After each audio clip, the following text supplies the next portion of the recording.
Welcome, podcast listeners. It is episode number 112, sorry. Almost rush.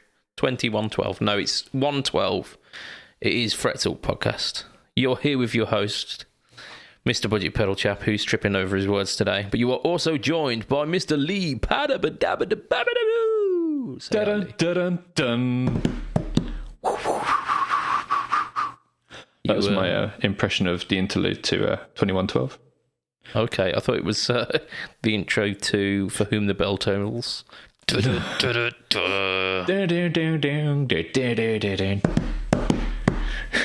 the one.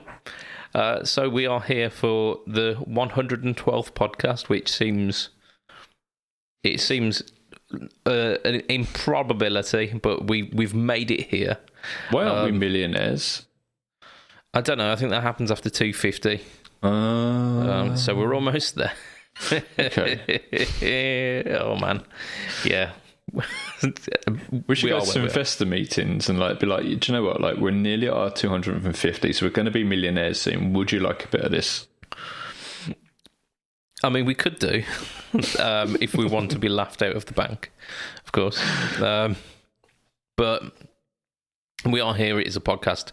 It's actually quite a fruitful week in terms of guitar news. But if you are a regular listener to this show, you will know that is something that happens very much towards the end. We like to pontificate in our own juices first. Have you noticed, my dear friend, how much crappier this year has been for gear than the previous years? Yes, there's been large kind of dry spells, but I think that's a knock-on effect of the fact that the world closed for pretty much a year.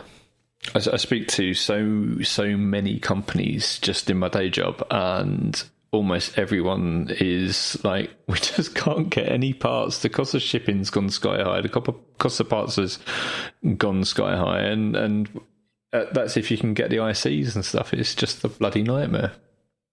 Indeed. I mean, the cost of everything's pretty much massive these days, isn't it? Knock-on effects from many, many global situations kind of falling at the wrong time. However, I think we should bring this onto a slightly more light-hearted bit of news rather than all the doom and the gloom. Mind you, pedalboards of doom, I suppose. Should we start a sub-brand up called Pedalboards of Gloom? Yeah, should do. Yeah. So we should probably talk about what we've been up to this week, Lee. Well, what have you been up to, sir? What have I been up to? Well, I mean, what I've been up to kind of falls into Pedalboards of Doom as well, doesn't it? It does. Because we were supposed to have a video from yourself, like the first one in a long while. Which was filmed a long while ago as well. It was, yeah. I remember seeing revision 1, revision 2. Fuck. But yeah, it's been delayed again because it's under very strict instructions when to be released, isn't it? And then the release date changed. So even though they've announced it in their own country. Yes, yeah. But we'll save that for another week because actually the video that you've done about it is pretty relevant, and I think it'll do pretty well. Yeah, it's a good video. It bloody well ought to have been. So yeah. But there you go. So because of that vacuum of power, my my video that was waiting in the wings swooped in, and this was about the dial-up fuzz by Emoji Effects. So this week, not only did that drop on Pedalboards of Doom, where we did a full demo of it, but we also did the No Talk All Tone that released about 3 hours ago now. So it originally was scheduled in, wasn't it? And then it wasn't. Yeah, and then it was, and then it gets scheduled back. Yeah, because it was scheduled for this week, and then you had a little bit of news saying, "Oh, can you drop that video that you've done this week, Lee," and you're like, "Okay, I'll work that." So I rescheduled my video, and then I had to reschedule it back. But it's all good. It's all good. Let's talk a little bit about the Energy Effects dial-up, because we've both had the pleasure of playing it. Same pedal. Exact same pedal, yes. I think we discussed it a little bit back at, a couple of weeks ago as well. We did. Yeah, I think we did. Yeah. We just got really quiet. That is the end of that conversation. Yeah, do you remember we were saying, like, they were saying how I really wanted it to... I really liked it, and it was like a really good ambient machine. It was like, had the same sort of vibe for me as the Blue Box, because I had to kind of fight it. But that fighting kind of produced tones from me that I wouldn't normally play with any normal overdrive and these sort of things. So, yeah, it was... That's why I love that pedal so much, both of them. And I also said that it was hard for me to send it to you because I knew it was going to a good home, but it was also at a good home already. Yeah, like in terms of like the person you'd kind of put for that pedal, you'd go, well, this is like the Blue Box, and then some more. You'd go, that's definitely Lee's thing. But I fell in love with it a bit, and I was really not expecting to, because I'm not a massive fan of the Blue Box. I mean, I've played one and it's okay, but it's not really my thing. But this dial-up, it had that, like you say, it had the fight in it. It was trying to fight back. And I really loved that, the fact that I was having to find the sweet spots on the guitar volume to make it, you get like a perfect balance between like the squealing noises and then your actual notes. Because if you don't dial it in just well enough, you get a little bit too much of one or the other. It's not going to let you get away with just playing the same 5 notes. You know, it's just, it doesn't let you do what you're used to. Yeah, and it does require you to kind of think outside the box.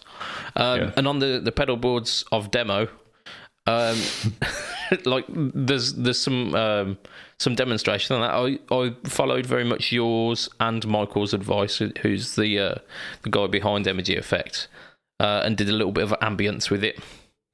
So I did like a little ambient clip within the middle where I'd usually put like a no talk or tone kind of thing.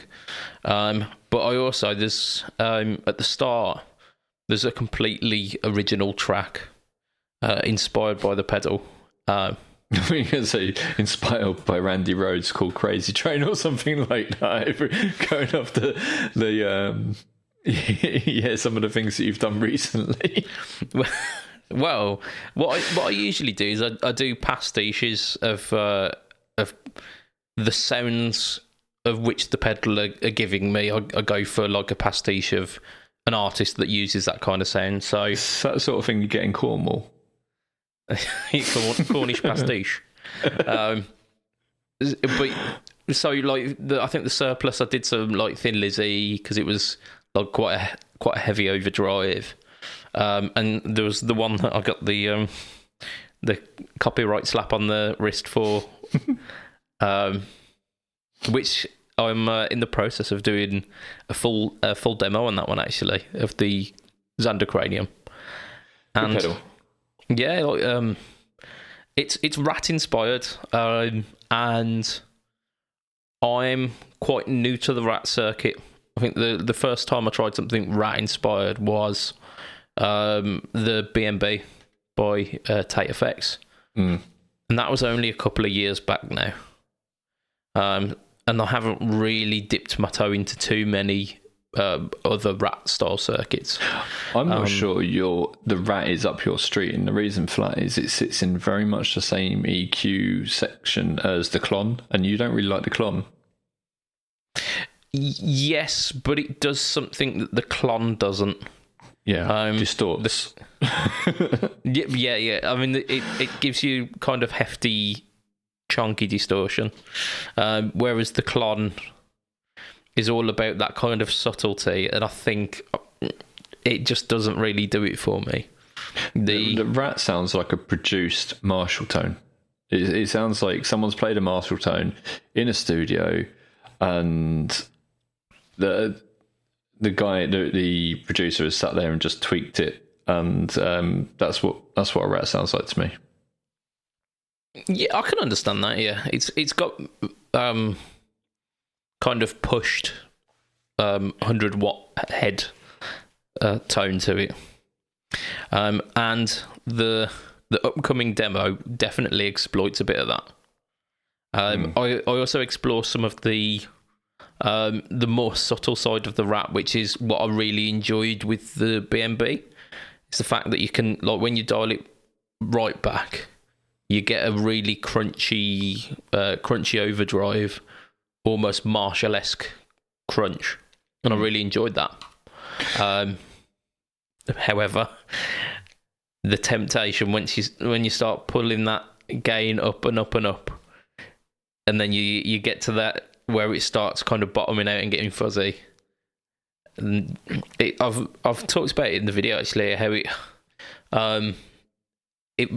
it's almost like a nostalgia trip for me. It harks me back to when I first started playing guitar, and there was like all subtlety went out the window, and I plugged into my what was then a solid state practice amp, but just like dialed the gain up and held on for dear life.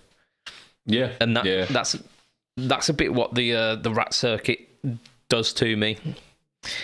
I think my first ever array into effects was actually sitting there with an Encore guitar into a custom amp, which was like a little 10-watt transistor amp.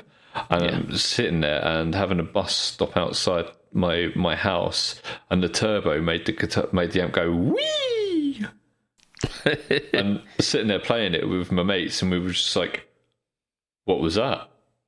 And we kind of looking at the guitar as to say, "How did I do that?" And it wasn't until, like, I don't know, the fourth or fifth time that one of my mates went, "That's the turbo," because he was a diesel mechanic, and he was like, "That's the turbo off that double decker."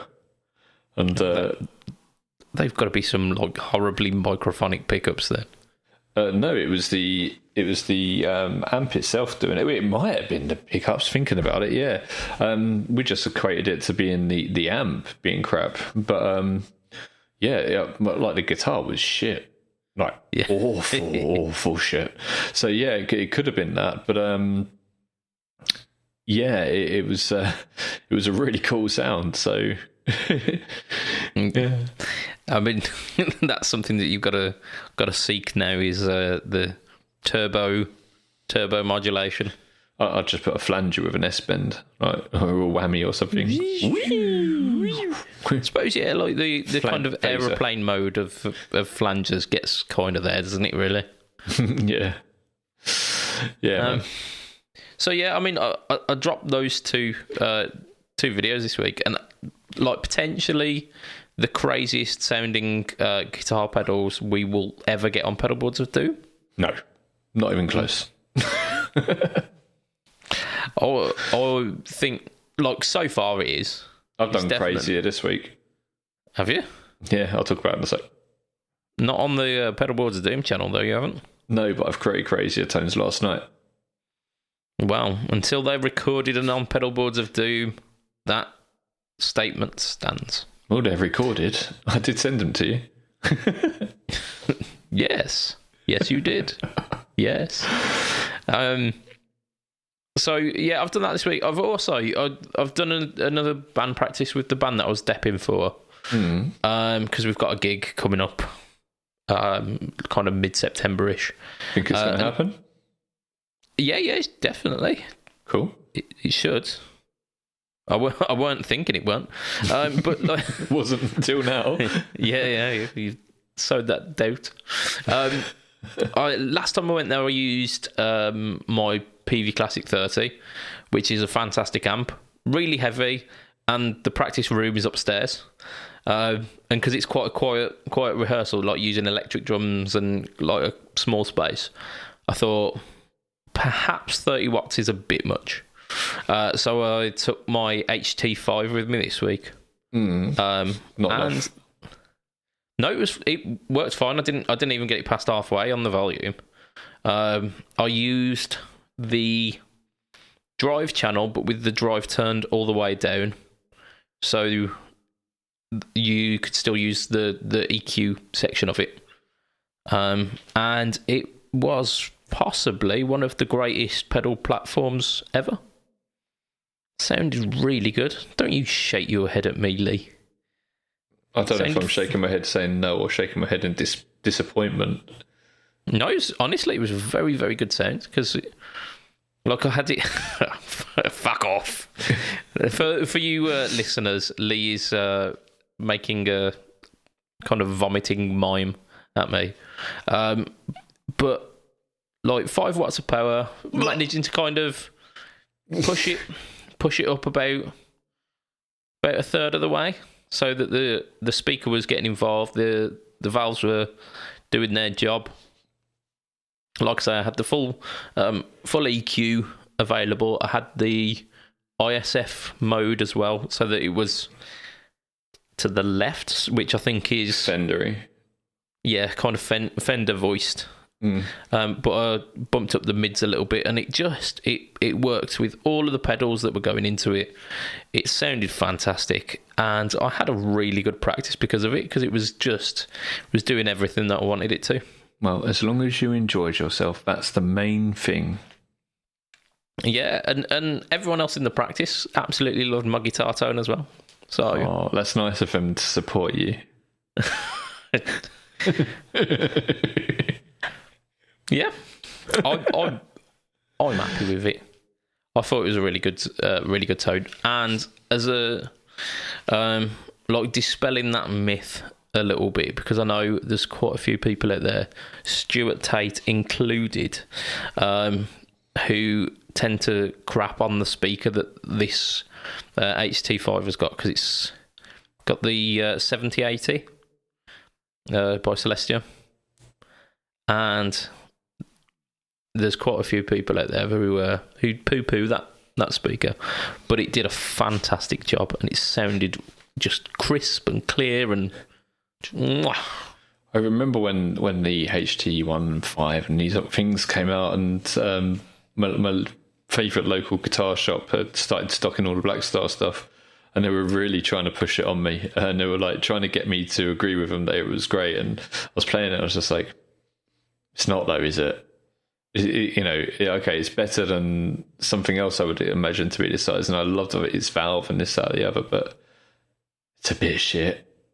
I did like the ISF thing, but I mean the HT1 is a little bit too limited to be all that useful. It's a decent little kind of low wattage practice combo if you're doing like bedroom practice, but because it's only got a tone control. It's got an ISF control, but it acts as the tone control, and that's the only tonal shaping on it. It's just a little bit too limited. Whereas the 5 has got the 3-band EQ and the ISF. You can even get them with reverb as well, and the Black Star reverbs are brilliant.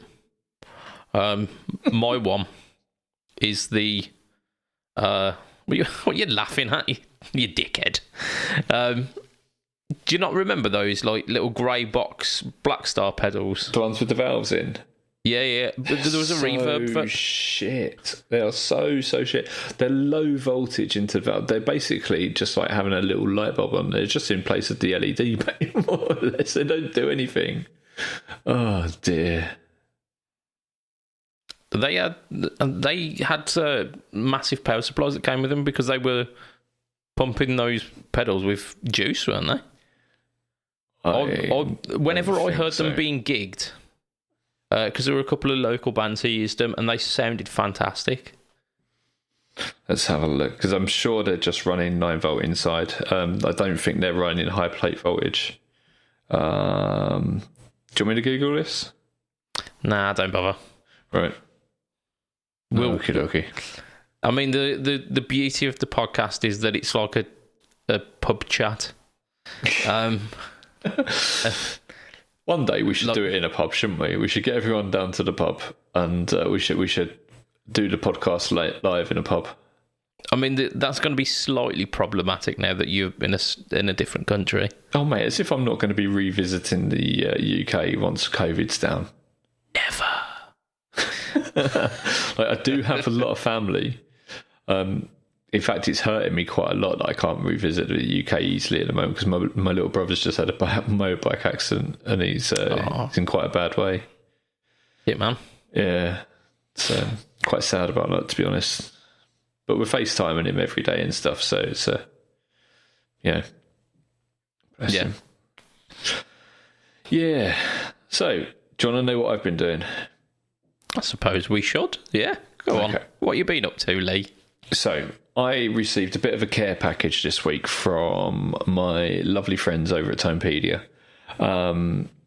Basically, because I'm working on my new studio, it was a case of we were talking about monitors, and I was talking about the monitor headphones that I use, which are these AKGs, and I want to get a set of monitors, like proper speaker monitors. I might get some Yammies or something like that, like HS8s, or is it HAS 8S? I think it's called, or H7S. I can't remember. The white ones, the back ones with the white speakers.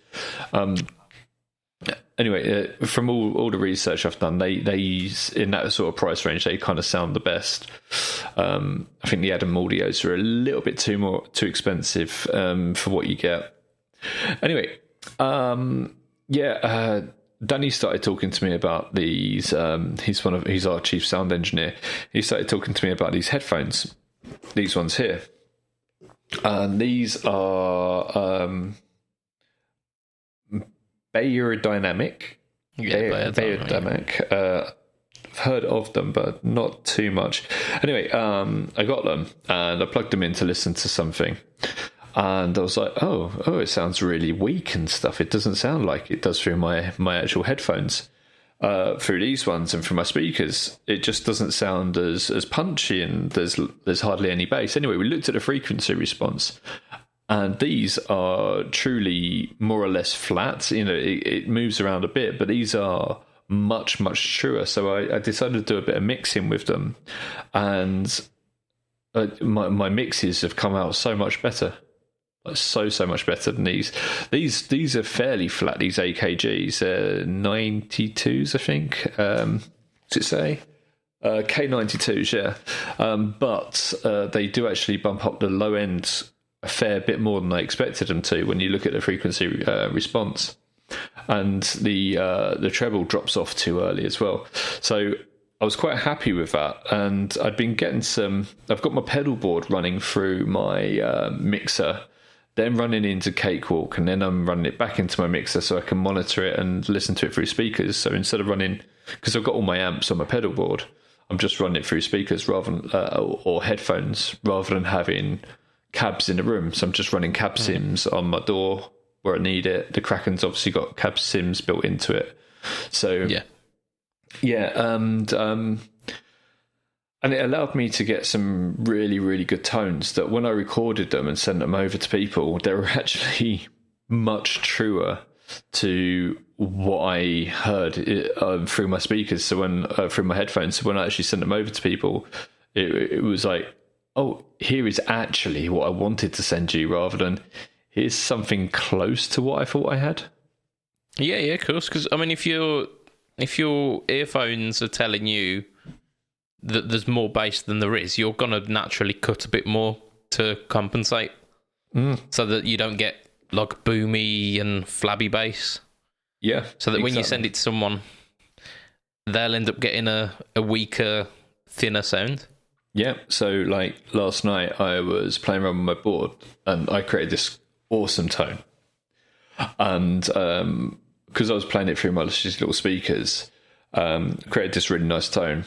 And I thought, right, before I record this, I'm going to listen to it through these headphones, because they've only got a short lead on them. That's one of the things that's annoying me. The lead on this one, this is why I'm using them now, is only because we're chatting, but this lead is huge, as you can see there. Yes. But the lead on the other one is that.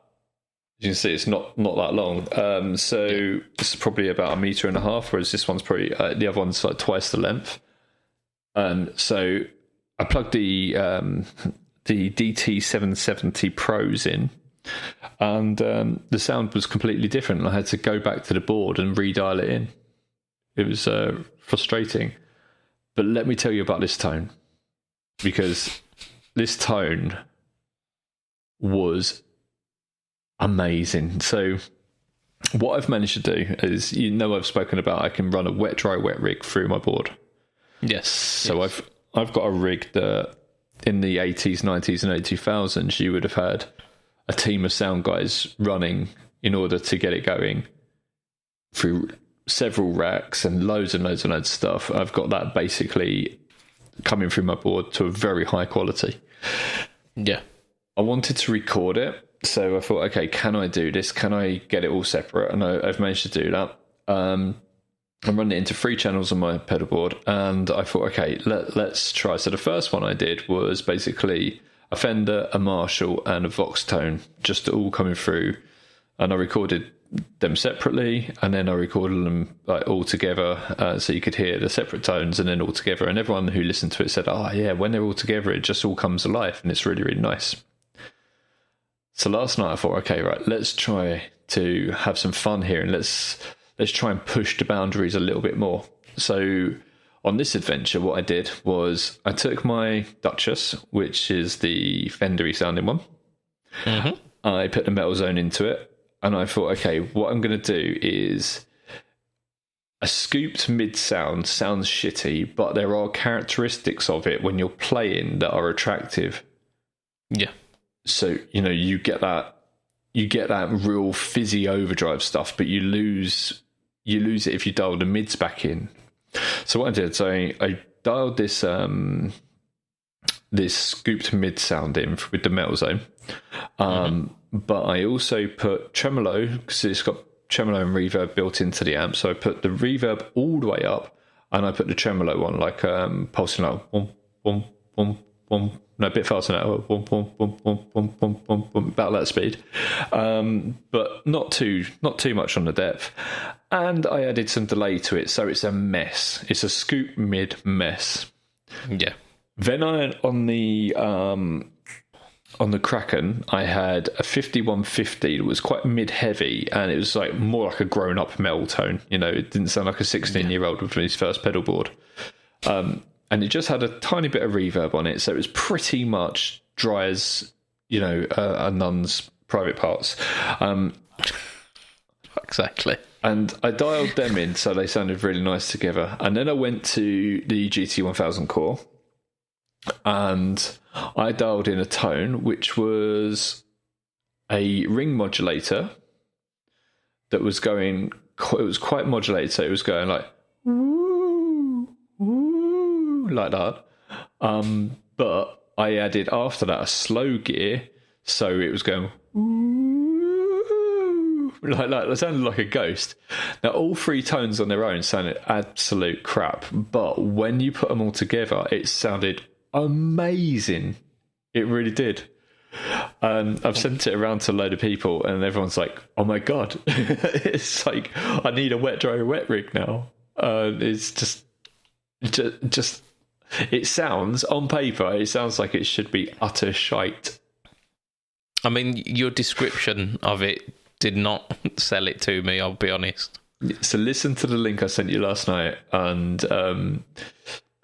I think you'll be pleasantly surprised, because it's just really interesting.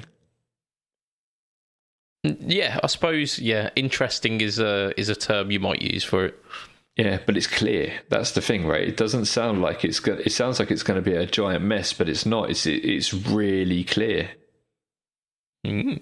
And that's the I'll have to check that out. Yeah, that's the clean tone coming through. So yeah, that's probably if I was to put that on pedal boards, then that would probably be the craziest tone we'd had. Do it. Yeah, I might record it. I've got it all saved, but I'm gonna progressively try and get crazier and crazier tones, because that's the point for me. That's the point of wet, dry, wet, is you can get properly crazy tones and keep it keep the clarity. So one thing I'm up for is a challenge. If you can suggest, you and listeners, if you want to suggest to us some challenges, like, okay, try and get these 3 effects sounding good together. I'm up for the challenge. Interesting. It sounds like it could be the basis of a new video series, this. Yeah. But like challenge Annika, wouldn't it? Yeah. I'll get a little helicopter. See, yeah, I think our budget might need to be increased if we want to do the whole shell suit and helicopter combo. She was on something recently. I can't remember what it was. I saw her on something. What, television? Yeah. Oh, I don't remember. This is a very niche reference for any of our international listeners. Oh, I suppose it would be. Well, she was Swedish though, wasn't she? Or some sort of Scandinavian. Was she? Annika. Yeah. Yeah. Just because she's got that name, it doesn't mean that she's from Swedonia or the tall blonde lady called Annika. I mean, there is evidence pointing toward, yes, but it's not conclusive. I concede it, yeah, definitely. However, I don't know her origins. I mean, she could be Oriental as well, couldn't she? Because her surname was Rice.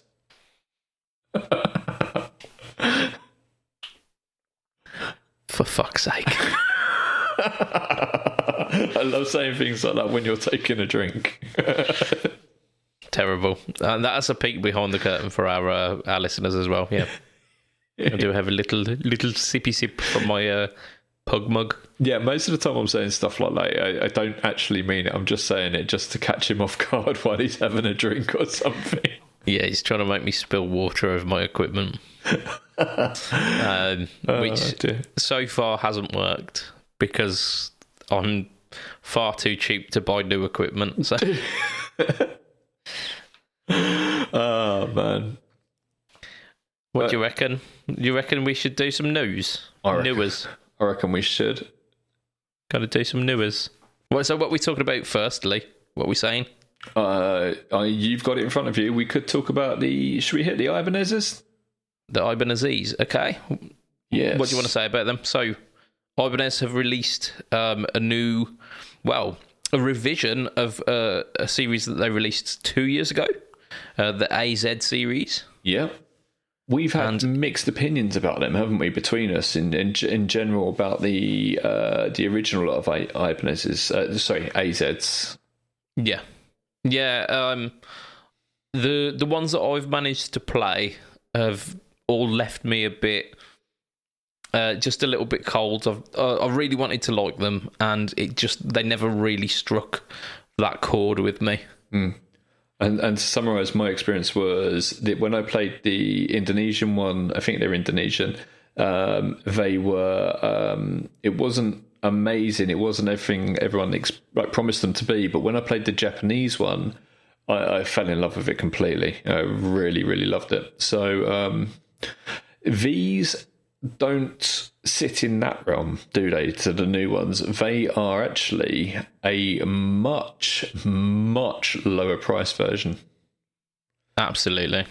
So they are the Ibanez AZES, which stands for Essentials, and their marketing spiel says all of the stuff that you need and none of the stuff that you don't, pretty much. Yeah. So they've stripped back all of the superfluous stuff, and you're just getting at the core of it the AZ model.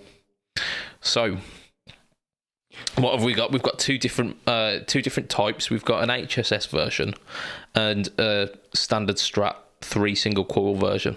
And both of them come as standard with the selector switch.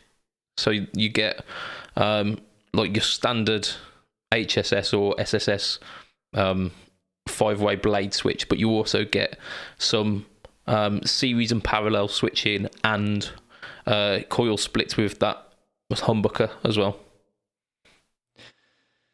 Yeah, I don't know. It's kind of like if these are good, if these are going to be the next Classic Vibe or the next Pacifica, then this is great. I have said it time and time again. I've been tempted to sell all my guitars and get something like a PRS or an AZ or something along those lines because it does it all. But then again, I really like my guitars, so I'm actually not going to do that. But I think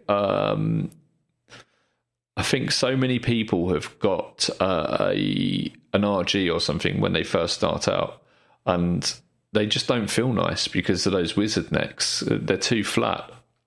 I've still got my RG, mate. I absolutely love that wizard neck. It's different, but it's they're very playable. I've not played an Ibanez guitar that hasn't been like tremendously playable. Yeah, I don't know. I remember hurting my hands on playing like an RG. I think it was like a 350 or something like that, on the locking nut and stuff like that because it was so rough. So like you're playing and you're like cutting your hands on the fret ends and these sort of things. This was a long time ago, so I'm sure that they've improved. Well, I hope they have anyway. But I think that these are going to be more comfortable to play. And that's kind of what I'm thinking. I think they're going to feel more like a strap, more like something that is a bit more just comfortable to learn on. Yeah, I mean they mentioned that these they borrow the AZ ergonomic neck profile, so you're gonna be getting something a bit more classic feeling, a bit more vintage feeling, rather than those speed shreddy necks. And it's a very very comfortable fretboard raid as well. So it's all pointing towards like Ibanez's take on those classic instruments. Yeah, which the AZ series was originally anyway. It was kind of like a classic modern one. It was their take on that kind of Sir market. Yeah, I think the AZ kind of is for the metal player who grew up a bit. Do you know what I mean? Yeah. Modern appointments, but vintage temperament almost. Yeah. Absolutely. I think when you're at the stage where we're at and you look at something that's got like a wizard neck on it or something like that, you know what it is, you know what to expect, and when you go to play that, you're like, you understand what it's doing. But when you get a guitar like that as your first guitar, you automatically think all guitars are like that. Because that's your only experience, that's your only reference point, isn't it? And I think with this, it's going to open up that sort of Ibanez build quality. Hopefully these are going to be much better than the ones I experienced many moons ago. And I have played some wonderful Ibanezes since, some really really good ones, but they were much more expensive as well. So yeah, I really hope that these are going to be what they promise to be. Now they don't come with the roasted maple, do they? So yeah, the things that they take away from the premium lines, you don't get your roasted maple necks, you don't get stainless steel frets, you don't get lock-in tuners. So they're taking all those premium features away. The fretboards are is it Jatoba? But I've heard a few places say that the Jatoba is roasted as well, so you get the feel of the roasted neck with the price point of a roasted neck. But you're also getting a bespoke trem system with very ergonomic and comfortable rounded saddles. I saw that. Yeah, which is I thought that was a very nice step for them to have taken, where they could have easily have taken just a standard Wilkinson or whatever Goto tremolo system that was already on the market. You know what else they've done on here on the HSS one is the one that's got the trem on it anyway, because I think one of them's a hardtail as well, but the trem arm doesn't have the white bit on the end that you often get on the cheaper Strat copies and these sort of things. So it's just like the straight through, solid. Steel arm, and they look quality, even though you're actually getting something less. They look quality, don't they? I know what you mean. The standard trem arms with the white kind of screw on end, it has a cheapness about it. It feels cheap because you get like almost like the stigma that you get with like a black Strat with a white pick guard. Yeah. Every cheap Strat copy comes in that, and every cheap Strat copy comes with a cheap whammy bar as well. That's it. Yeah. So yeah, I mean, you've got a red and white SSS version, and you've got a blue, silver, and black HSS version as well. So they're catering for some standard vintage colours. And the price point is pretty good as well. I think UK we are talking $299 for the SSS and something like $329 for the HSS. So yeah. So if you were looking to buy either your first or maybe second guitar, would you buy this? It's difficult to say. I mean, the specs look good. And they're a bit cheaper than the classic vibe stuff. Yeah, I think it'd be worth a punt. For myself, they've taken away all of the things that I was looking for in the AZ, which was the roasted neck and the stainless frets. So my money's still on the Charvel for that, the Pro Mod. At that price point, yeah. But how much is the Charvel, the Pro Mod? They're like £700-800. Yeah, see, that's not going to be your first or second guitar, is it? That's not the target audience for this. I think I would either go for this or go for the trusted Pacifica. I wish I got a Pacifica when I was first playing, because I saw so many of them, and the ones I played were just so good. Yeah. But I don't know how much a Pacifica is now. They're around the same price. There was some stuff from 32 Gear Street 3 where they were comparing one of the new AZESs to a Pacifica. Were they? Yeah. And they were quite comparable actually. There was not a lot in it. Both Japanese companies, aren't they? So they both put quite a lot of attention into it. It's not like you're getting something that's coming out of I don't know, off AliExpress or something like that. So oh yeah I like to look at these. I think it's a really smart move as well to kind of expand that range, because if someone gets in and they learn on the AZ and then they find that actually you can upgrade your AZ to something that's quite a lot better, and they're like, well, I'm familiar with this but I want to upgrade. Maybe if I go to that I'll be familiar with that, and it will give you that progress all the way to the end to get the Japanese one eventually. Yeah, the same happens with Yamaha though as well. They've got pro versions of the Pacificas. Yeah, I think when you get, I don't see very many people playing the pro versions of Pacifica. You see quite a lot of people with the pro AZs, including signature artists that we know of. So yeah, are there any Pacifica signature artists like you can think of? I know that there are, but I can't think of them off the top of my head. The Mike Stern has got it's Pacifica inspired, but it's like a T shape rather than a S style. Gotcha. Yeah, but there's not many Yamaha signature artists that I can name, to be fair.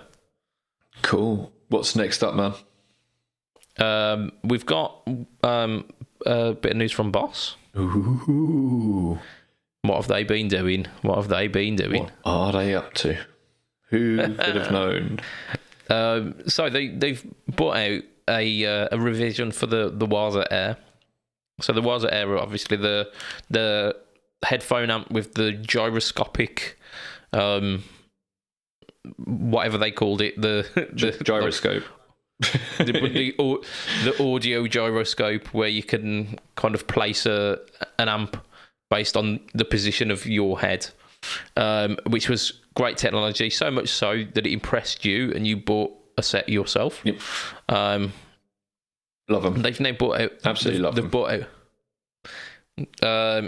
Yes, you do. Yes, it says that here. They've bought out a bass version. So they're looking to cater for the bass guitarists of the world. I'm a bit confused by this. I honestly thought it was going to come out as a software update.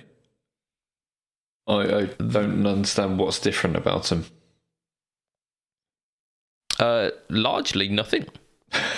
I mean, they're the same thing, but you've got 5 bass amp types built in rather than was it 4 or 5 guitar amps? It's the same as Katana, so I think it's 5. I think you've got there's an acoustic setting, isn't there? And then there's you've got like just a clean flat setting. You've got acoustic. You've got you've got blues. You've got overdrive, and then you've got like the brown as well. Brown, yeah, as well.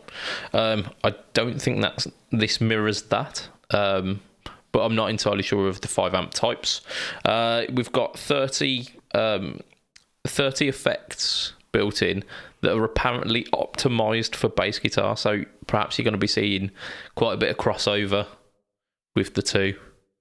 No, that does make a bit of sense. I still think that could have been a software thing, though. Yeah. I mean, but how many bass guitarists have got Waza headphones? I just mean, like, a lot of guitarists play bass. Like, case in point, right? So, for the listeners there, I'm just pointing at my bass behind me. I've been playing bass quite a lot. I've actually been talking to a few bass companies about getting some bass gear in because when you're recording, you do like to use your bass stuff. Now, if I want to practice my bass stuff, do I need to now go out and buy a separate set of Waza Airs? Yes, I think you do. I don't think this is necessarily marketed at yourself. You are a guitarist who happens to have a bass. Like you play bass occasionally. Your love is for the guitar. This is definitely for those who are bass centric. So they will be unlikely to have, because if they're like the opposite version of you and they occasionally play guitar, they're unlikely to have bought a set of Waza headphones for like 400 quid. We know quite a few bass players who play guitar a fair bit, like, don't we? Like Mr. Andrew Bimson comes to mind. He is at the heart a bass player, isn't he? Yes, but he's definitely delved into the world of guitar effects, hasn't he? Yeah, he's come over into the dark side, hasn't he? But I would say you're more likely to find most bass players have a guitar. Most bass players I know have a guitar. Yeah, I mean, I've got a bass. I've got 2, in fact. But do I practice that instrument as much as would justify me buying a set of headphones? Nope. No one's going to buy both sets. Was there anything else it was optimized about that wasn't just software? Like, are the speakers in them different? No, I don't think they are, no. But you've obviously, like, if you've got bass amp modelling for it, that will be optimised for the frequencies of the bass guitar. I assume the headphones have got like FR drivers in there, so it doesn't really matter what's going into it. I think so, yeah, because they're good for music, like listening to music and stuff as well. Absolutely. Okay. I'm fairly interested in these and seeing what they can do. I'd be interested to see what the audience thinks about them. Because I think the Waza Airs were a little bit controversial for people. They were a little bit Marmite. Some people loved them, some people hated them. So I'm interested to see what people think about the bass ones. And how are you getting on with your Waza headphones, considering you've had them for about probably a good 6 months now, haven't you? I think I got them late last year, didn't I? So probably coming up to a year. Yeah, I love them. I use them all the time. They're fantastic. You can just sit there in the living room with your family, and they can be your kids can be watching the cartoons on the TV, and you just put them on, and you're in a different planet. But you can still keep an eye on your kids, and that's the wonderful thing. You know, if they're sticking their head in the fireplace or something, you're there. No. You might not hear them scream, but you can see them scream. Because the noise cancelling is fantastic. It's actually pretty good, yeah. So yeah, no, I like them a lot. I've got like a set tone that I use on them pretty much, which is like a rat tone on them, and I love them. Like they're very, very, very good. One of the best things is just putting on backing tracks on YouTube and just jamming over them. Yeah, I mean they've got their own built-in backing tracks as well, don't they? There's like a feature, is there not, with that? Because I know that with this it mentions that there was certain beats that you could access via a Boss app or something. Maybe that's an update they're doing then, because I've been hoping that there was an update coming for them. So there's some breaking news for you. Maybe there's an update coming for the Wazza Airs where you can actually get some bits and pieces. I know one of the issues is if you're on YouTube and then you come off of it to change the parameters, change the settings on using the app. Obviously, when you come off of YouTube, it stops playing unless you've got the premium version, and I don't. So yeah, get out of here, money bags. Yeah, so it's a bit of a faff, and it's not Boss's fault. That's YouTube itself. It's not that's not Boss's fault that YouTube decides to stop playing when you come off of it. But Spotify, for instance, something like that has the ability to come off of it and to still keep playing and to edit the app and stuff like that. So yeah, I like them. Overall, they're really, really good. I use the gyroscope a lot less than I thought I would, because what happens is it's not the headphones' fault, it's my fault. If you look to the left, look down, move like that, go up, the gyroscope doesn't register it like that. So effectively, I've looked up. Yeah, it has a drift on it, doesn't it? I remember you saying that, yeah. Yeah, and it's not as a result of any flaw with the headphones at all. It's just because I look at my guitar when I'm playing far too much. But then again, like, who's not looking at their guitar whilst they're playing? Joe Satriani. I mean, he's going like yes, yeah. Yeah. So yeah, it is bad habit looking at your guitar when you're playing. You should be using your ears, not your eyes. Indeed. However, it is something that happens, something that people do, and when you if it is a practice tool, you'll be looking at what your hands are doing if you are practicing. So. Yeah, that's very true. That is very true. Or looking at your phone because it's sat on your lap and you don't have like a music desk, music stand out with the phone on it going like that. You just don't. The point of the Wazza Airs is less gear. You got your headphone, you got your wireless connector, you got your basically guitar and some headphones, and you've got all your effects, you got all your amps and all these tones and that sort of thing. To then go and put something else in front is a bit of a pain. To set other bits and pieces up. So, what have we got next? Right, so our final bit of news for this week is Walrus Audio. They've released a distortion pedal. Have they? Which they are saying is like the be-all and end-all of distortion. It is called the Eras. And the reason why they are saying that is because it is multi-faceted. It has got so the controls from top left going downwards. So you've got volume, blend, and gain. So it's got a blend control on it, which is, as we know from the FX and Ferris, a blend control is just top quality. But then you've got you've got bass, and then you've got mode in the center and treble. And this mode control, very similar to the Xander Effects diode selection. How are you spelling this? ERAS. ERAS. ERAS. So mode 1 is LED clipping, but LED hard clipping with a very slight mid scoop. Mode 2 is silicon hard clipping, so a slightly different flavor diode clipping. Yep. Again, hard clipping, slight mid scoop. Number 3 is dual clipping mode, which is silicon and LED. Okay. With the most compressed version of the clipping. And then 4 is LED hard clipping with a severe mid scoop, and then 5 is silicon hard clipping with a severe mid scoop. Okay. This looks fairly interesting because it's interesting how the mids are kind of like decided via the clipping type and the mode, because you don't actually have a mid control on there.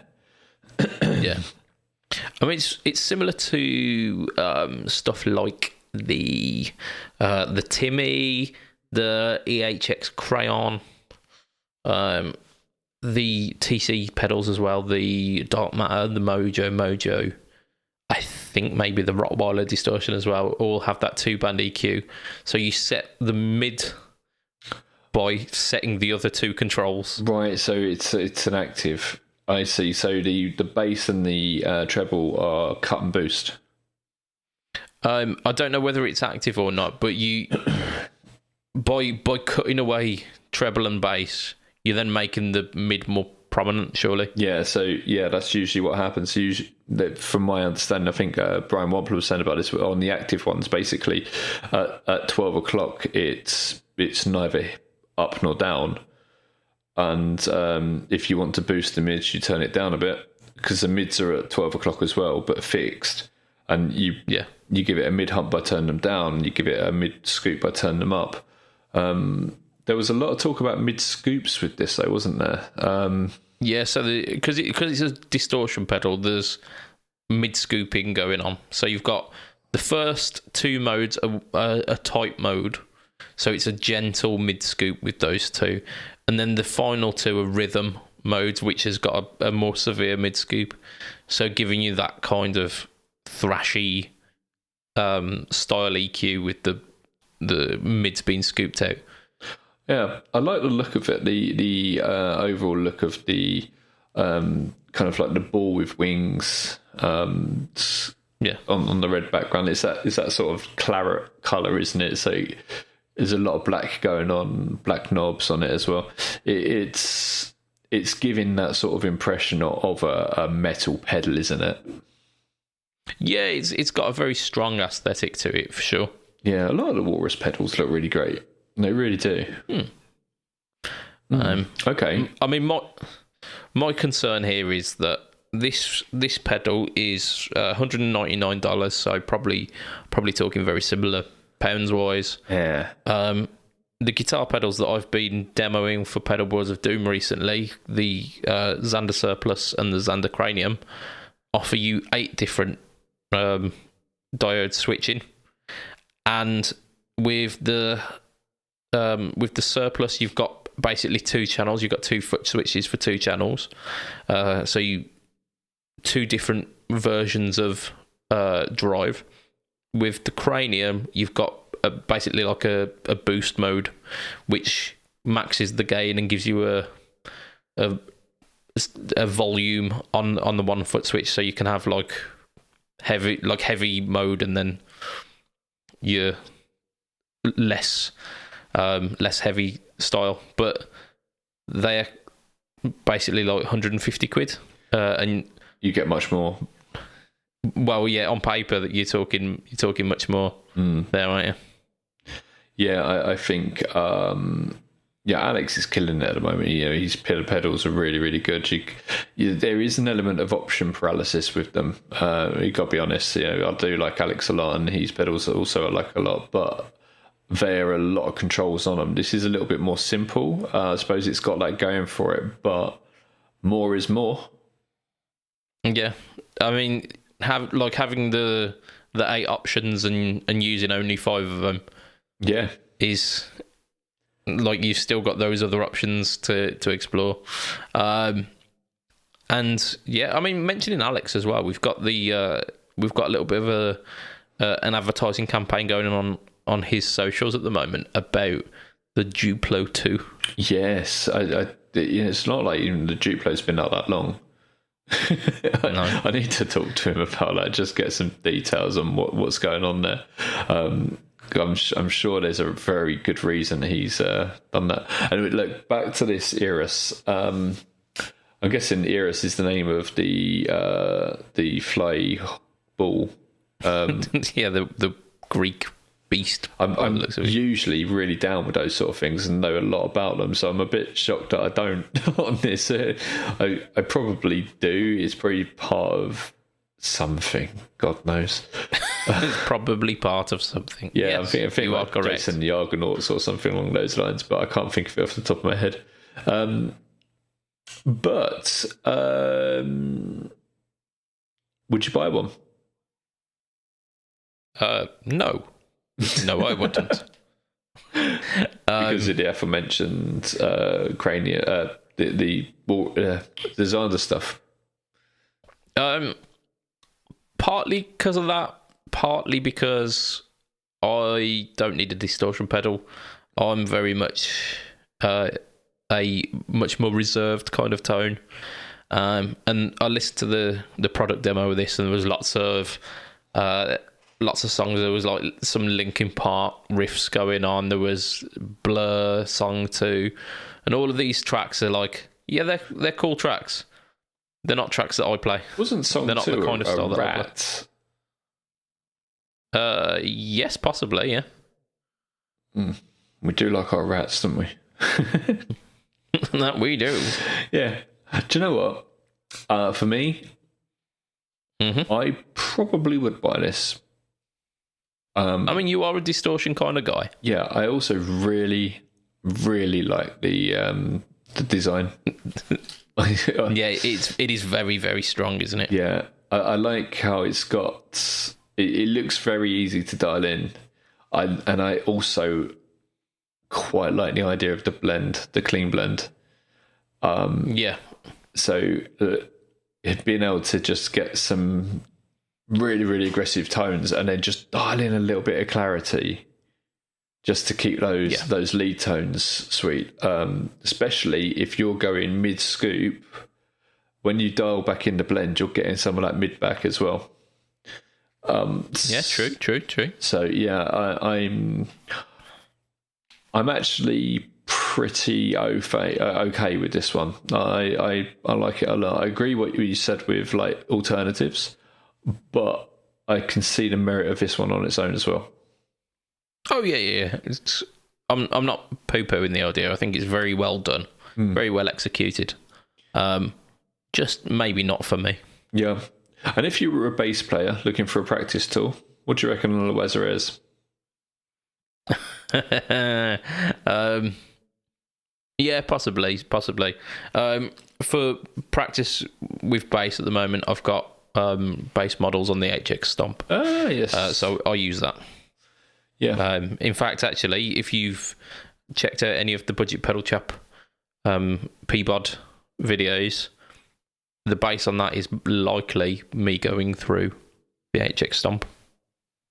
Do you know what I think I'm going to try? I think because you remember I said the Weathers have got that flat response setting. Yeah. I think I'm going to plug bass into that. Okay. And see how it comes out, because I reckon that's actually going to sound pretty good. Right, I think that is where we shall wrap up for this week. We have done some stuff.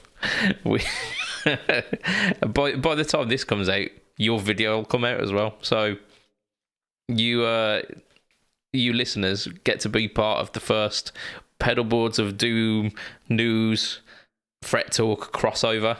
Yeah. This is crazy. I wonder how many people watch both, like listen and Indeed. watch the news, and they'll be like, yeah, hang on, I've heard this before. But no, you get some visual with it as well. You get all of this.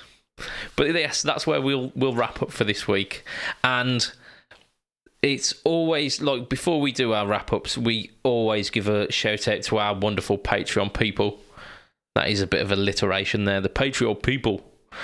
You're amazing. And for as little as $2 a month, if you are not a Patreon people, you can be a Patreon people. we have some more P's into that. Some like perverse Patreon people.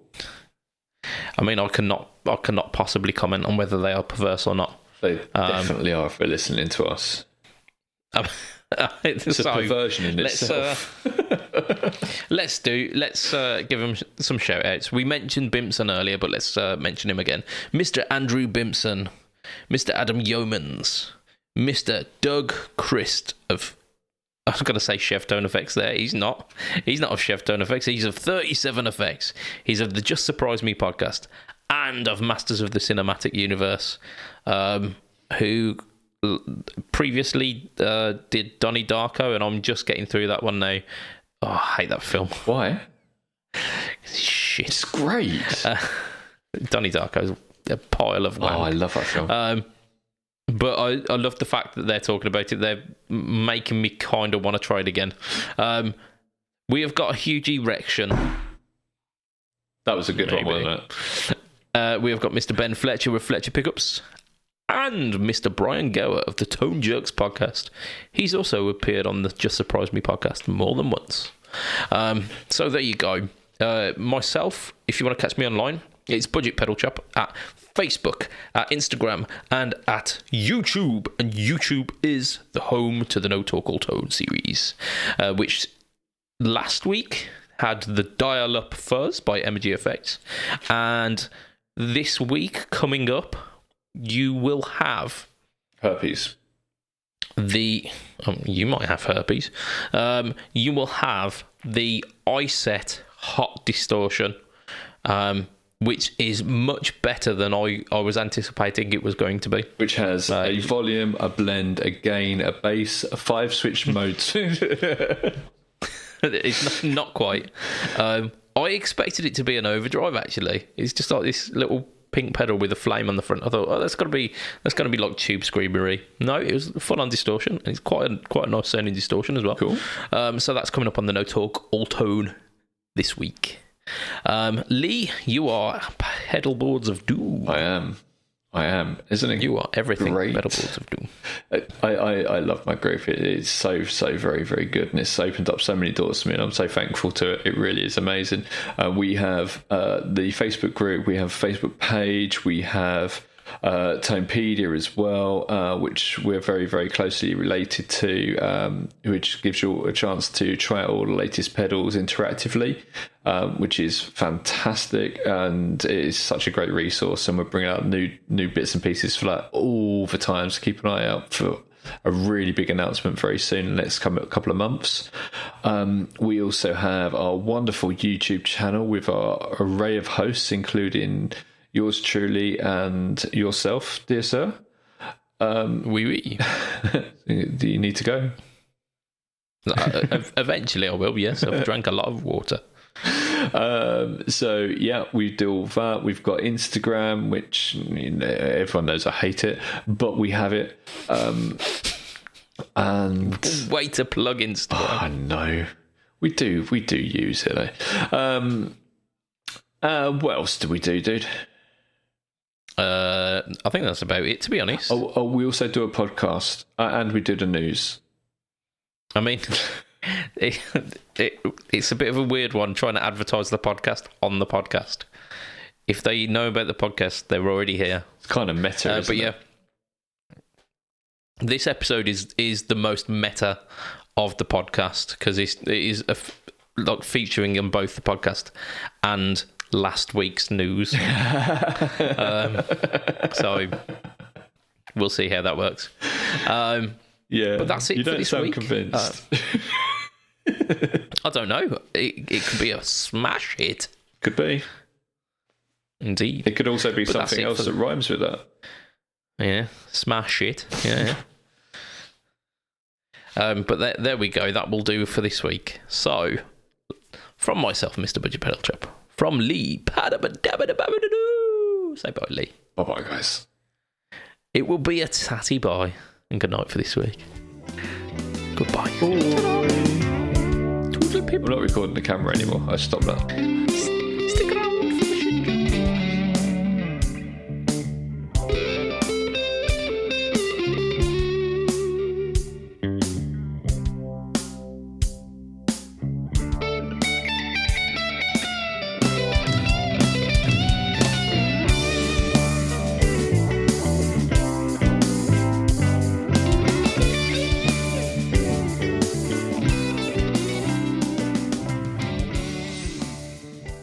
What does Charles Dickens keep in his spice rack? I don't know. The best of times and the worst of times. Oh.